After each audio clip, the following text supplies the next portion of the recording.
Okay.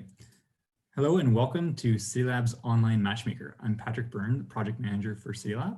And today we're looking at the Beasley Neighbourhood Community Wi-Fi project. So we have three folks with us, Cyrus Tehrani, the Chief Digital Officer for the City of Hamilton, Charlie Mattina, and Matt Thompson, who are both from the Beasley Neighbourhood Association.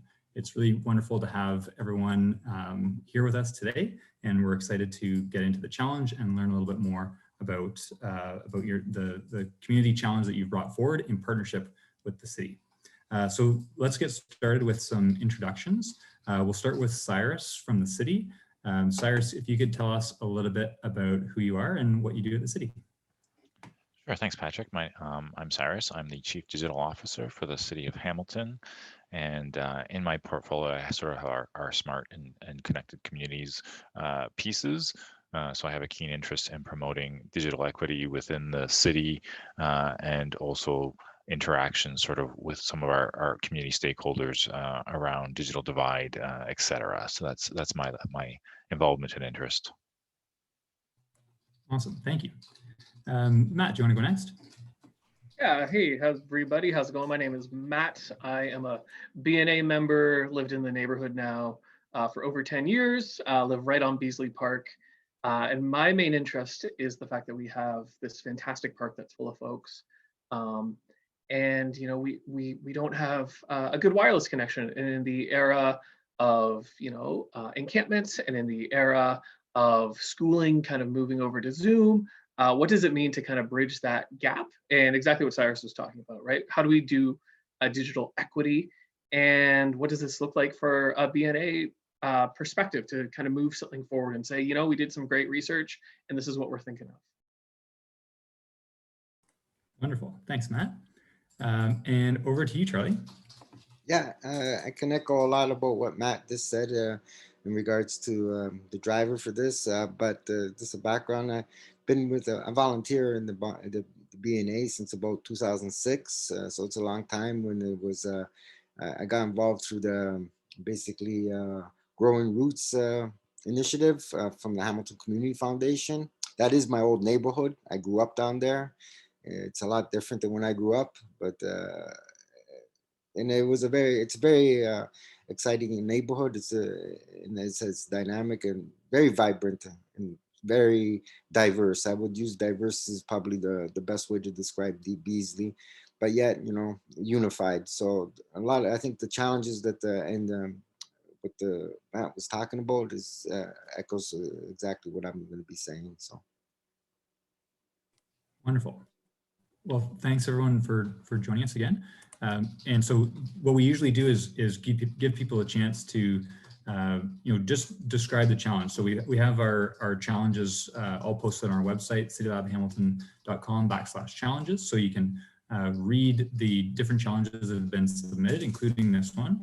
But I want to give it back to Charlie to sort of paint the picture about what the background of this challenge is and inform our listeners who are faculty members and students.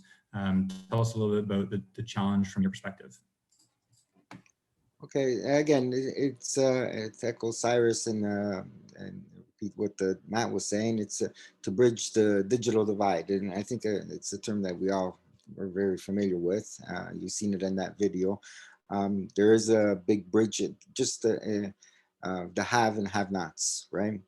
And there's also people that, as we were saying, internet should be for everyone. I mean, it's the way the world is going. I think this pandemic has accelerated that technology. We all know how much we have to depend on it, but yet there's a lot of people are going to be left behind. And even if they can afford a little bit, I mean, they have to choose that to food and shelter, right? And I don't think that's a very justifiable way of doing things. So going back to what I was saying, it is about bridging the digital divide. There's the have and have-nots. Matt described some of the scenarios of the encampments, people that are living on the streets, marginalized, that even some internet access at a central location would be very beneficial, so they can access, they have mental health issues or they have other types of issues that maybe they're not even comfortable to talk one-on-one, but they can probably, if they have being everything online now, just as Matt said, I mean, everything's online. How do you go online when you don't have anything to go online with to get help? That's from one perspective. The other perspective is that we have Dr. Davies School. Again, this school has a large turnover of students. They do have computers and stuff, but the kids themselves don't. Technology is the new way, as we said. We've seen how it's been.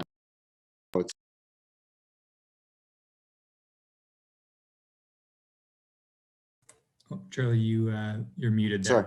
Yeah, sorry. There you The go. pandemic, yeah. So I see the pandemic almost not so much of a changer, but an accelerator of what things to come, right? You see Amazon and stuff. It just accelerated the need. So these students, and I'm going to just give you they are missing out on this new wave of technology. There are these opportunities for jobs even in the future, right? I think it's a job creation. I'll just tell you about a story of a little boy. We were doing a movie night in Beasley Park, actually Beasley Park. And we're setting up the equipment. We're doing all this thing. Matt has all this neat gadgetry and everything, speakers, and we're doing all this stuff. And this little boy decided to, he wants to help out. A lot of the kids always want to help. That's one thing I always notice. Actually, in Beasley in general, everybody wants to help. So as we're he asked me, "Are you an engineer?" Because we're putting all these wires together. And they're, "Yeah, no, not really." But he goes, "I want to be an engineer," he says. I'm going to tell you something. I don't think you will, because majority of the kids that come out of Dr. Davies School won't even graduate high school. We know that. It's a fact. They move out of the neighborhood. Other priorities. Sometimes the parents, unstable families, they don't, and they drop out. And we're hoping that that's only one of the things we were talking about. The other aspect is that if we can teach skills with the new technology, maybe it might give them a heads up, helping hand to get up. Maybe that little boy will be an engineer one day. So Yeah. that's it in a nutshell. Thank you, Charlie. And that is a really good description of what some of the issues are facing members of the community and folks who might be experiencing homelessness, but also just inability to afford internet service. And then that second aspect, which you brought in with us with the story, is around, is there opportunities for training and for sort of empowerment initiatives that can help. There's work to be done, right? So how do we get folks involved to help build that support for the community and gain tangible skills in real ways too, which I think is really exciting aspect about this project. I want to give it over to Matt now, and Matt, can you tell us more about sort of the vision to meet this challenge? And I know particularly we've talked about a couple of different examples in some other cities. Do you want to tell us what that might look like? Yeah, I mean, what we're really looking for is, as Charlie's kind of laid it out, we know that there's a demand for this, but what we really kind of need is we need like that kind of feasibility study, the business case, and then maybe kind of what a prototype looks like, right? Like, we know that this is a great idea. We know that there's a need for it. But what we kind of need to do is we need to say, like, what does an environmental scan look like? What does the actual policy case for this look like? And what does it need to actually be implemented at like a technical level, right? Because we're talking about hard infrastructure, not just a program. And so that's kind of like that's a huge chunk of it. And the ability to look to other cities and say, yeah, like, where have you done this? What have we seen in Detroit? What have we seen in Toronto? What have we seen in New York City? And what can we learn from that as well?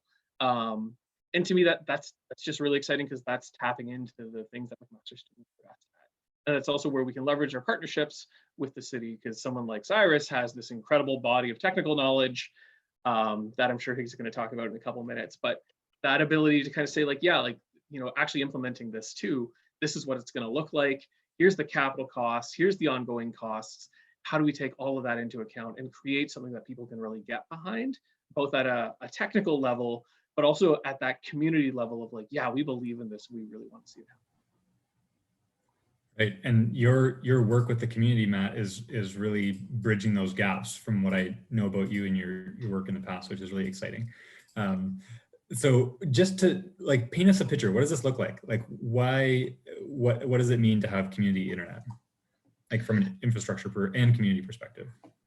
So from an infrastructure perspective, what I would say is now we do have the ability for folks to go over to somewhere like the library. But in the time of COVID, that's not a real easy option for folks, right? We also have folks who, they have their phones and they have access to data, but like that is really expensive. And if you don't have a credit card, then maybe you don't get that. And so for us, we know that it's kind of like these things do exist. We also know that it actually exists over in Gage Park, which is fantastic. But what we're imagining is, when you look at Beasley Park, it's already a destination park. People travel to it. People also walk through it. And so the ability to say like, hey, I gotta hop on the internet, and I don't have to really worry about, being indoors. And I can go to this place where other people want to spend time already. So maybe as a parent, you need to hop online to book something for your kids. And it's like, oh, well, there's this beautiful playground there, and I know other people are going to be there. And so it's how do we bring accessible internet to a place that people want to go to, that people are excited to be going to already. That's like this vision that I see in it. And then, yeah, in terms of what we need in terms of bringing it forward, it's, who else has done this and how do we actually implement it at a technical and policy level? Nice. And that, that's such an interesting and good CityLAB challenge because there's lots of different ways to approach it. And there's lots of different steps, right? And it could build into something that spans multiple semesters and involves multiple partners. Charlie, I want to ask you if you would describe a little bit more what you were describing around the sort of potential for a training aspect or ways to mentorship. Can you tell us more about that idea? Yeah, and this is as we go into it, as Matt says, Dr. Davy School is the big school in Beasley, and it's on the edge of Beasley Park, actually, right on the edge of the park. There's a nice basketball court where a lot of the kids actually is packed full of kids playing basketball in the summer, right? But again, maybe I'm dating myself, but in the old days, people would learn how to woodworking or welding or electrical work or something like this. I think the new skill sets that need to be happening now is more towards the internet, right? And as I said, I think the first step that Matt did describe is I think a very feasible step, and it's one step. But then, as I said, as this progresses, it would be nice to have you've seen the video of Detroit in which people, and not even just kids, I'm not just talking about the kids, there's the Good Shepherd Venture Center on Cannon Street, just across the street from Beasley Park, actually. It is, again, it's very localized geographically, so we have a lot of these things very localized. So we have, and there's a lot of people that go to this venture center and such, and maybe they might want to, I'm gonna skip a little bit, but it's that feeling of belonging. And when they're feeling that they can help build something themselves and they can contribute to the community, not just always receiving from the community, but contribute back, I think that would be a neat way of approaching things. I think the first step, like I said, Matt, I mean, that's I think the first feasible step. I mean, we can't just, Rome wasn't built in a day, but on a long-term basis, if we can actually start building an actual community infrastructure based on maybe the core that Matt was describing at Beasley Park, then expanding it into a community infrastructure that would be built by the community and run by the community to help transfer these skills to them. Nice. And not to get too poetic, but it's that the networks of networks and the community network in the old school sense and the integrated technology sort of sense too, which I think is really interesting and you guys are clearly thinking about, which is wonderful. I want to know from Cyrus if you could tell us a little bit more about how ideas like this fit into your portfolio and into the city's sort of general strategic plans around digital access and digital equity. Yeah, happy to. So I think a lot of it already covered by Charlie and Matt, but traditionally cities, in Hamilton included, are not in the business of providing internet connectivity. It's the domain of ISPs and telcos, and that's pretty common across most municipalities. You know, we focus on linear assets like roads, water, and sewer. Though I will mention that our city council has just approved a motion a few weeks back about looking at opportunities to explore expanded connectivity options, you know, specifically to address the digital divide. So again, where my keen interest lies, and I think some of these things like this are not, yes, there's a technical component to them, but there is that community component to them, as well as how do you build that, you know, if anyone has had a chance to watch the videos, for example, that are posted on the challenge site, it's about building that internal skill set within the community. It's not about necessarily a purchase solution. It's about community connections and building that skill set and addressing that, because even from a, like, let's say from a technical perspective, and I don't profess to be, you know, that strong on the technical side relating to, like, say, mesh Wi-Fi's for community neighborhoods, but you think about it, and that there are people that, you know, have options for connectivity, but if they have to pick between, say, food or shelter and an internet connection bill, or limiting the use of their data, or not having any data at all, we do have public spaces, and we have schools, we have community centers, and we have, you know, these things. And you know, COVID has kind of shone a light on connectivity as an essential service. So I think this project itself is an interesting mix of saying, you know, how do we bring in that skills development around IT or ICT skills? How do we crowdsource, if you want to call it that, options and you know, that whole skill set around building a community mesh Wi-Fi for the community, by the community, not necessarily a solution where, you know, it's, you know, here's $2 million, go put up some equipment and then figure out who's going to pay for it and connect it and run it. It's really that homegrown approach, and that's what those videos that are part of the project showed. So that's sort of my keenness around the project. And it would be, I think, from a resourcing perspective, even with academic partners, is providing some of that technical knowledge of, like, hey, what does this look like? What's required? What are some of the, you know, again, not being too much of a hardware geek here, but, you know, what are some options around technical requirements, things like that? How can we develop the skill sets program to get people trained up? How do we get that community engagement to support this? You know, and whether it be something that starts small with just the park, or expands to a few nodes with a few businesses involved. But again, that, you know, that technical understanding of making it happen. It's being done in other cities, so what can we replicate it and see that same success for the Beasley neighborhood? Again, I think it's like 1.2 square kilometers. There's around 5,500 residents in that area. There's businesses, etc. If you look at it on the map, it's like a well-defined neighborhood area. And, you know, again, not to repeat myself, but with COVID, we've seen the challenges of connectivity and how it's become an essential service, so to speak. It's been declared an essential service by the CRTC, and providing more options beyond the traditional, you know, call a telco and get it connected, or go inside a rec center where there is, or inside a school where there is connectivity. How do you kind of expand that exposure sustainably to a larger area, or a park, et cetera, things like that. Wonderful. That's a great tie-in, Cyrus, and links in that, you know, the desires of the community, and what we know the needs are to the different possibilities that we can imagine here. And it makes me, it ties into the sort of next question too, and I think you touched on it well. Of there's a slew of different potential deliverables and things that we might be looking for from academic partners. And Matt mentioned some of this too before. Is there other, from either Cyrus or Matt or Charlie, is there anything to add to that description of what we might look for in deliverables? I think what was already said was sort of environmental scans, looking at what other cities have done around this around the world internationally, and perhaps a sense of looking at some technical components as well.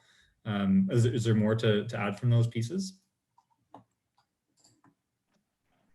I would say just the ability to, like, you know, scope it as big and wild as possible, right? Whether you're talking about something that's like peer to peer, to make sure that like everybody has like a stake in it when you're doing it.